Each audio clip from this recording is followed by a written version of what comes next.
Signs of Tradition and Wonders of Experience, a devotional for the seasons of Advent, Christmas, and Epiphany, produced by Northside Church. Friday, December 13th. Our scripture passages today come from Luke chapter 1, verses 24 through 25, and Luke 1:38. After this, his wife Elizabeth became pregnant and for 5 months remained in seclusion. "The Lord has done this for me," she said. "In these days he has shown his favor and taken away my disgrace among the people." "I am the Lord's servant," Mary answered. "May your word to me be fulfilled." Then the angel left her.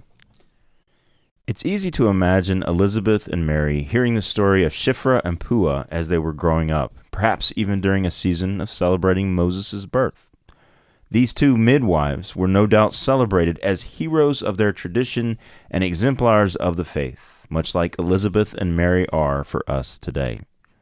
We celebrate Elizabeth and Mary during this season because by becoming mothers to John and Jesus, they also became midwives to the activity of God, helping to bring life to the new thing God was doing for all of us.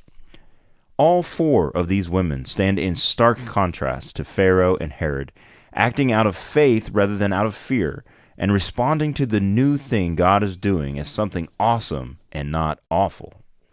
Whether it was to so many pregnancies that the population was exploding, or just two that were very unlikely, the response of these women represent for us what authentic faith and genuine fear of God look like.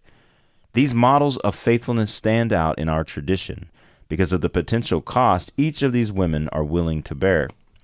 Shiphrah and Puah had to know that they were putting their own lives at risk by defying Pharaoh's command and not taking the lives of the Hebrew boys. Elizabeth and Mary both took risks of their own by willingly and joyfully becoming vessels for the work of God in their community.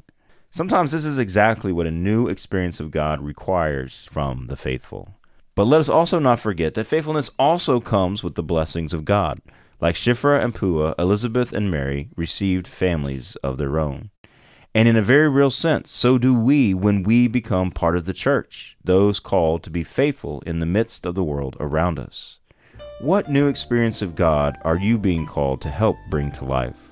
What challenges or costs stand in your way? What blessing will God bring upon our church if we are faithful?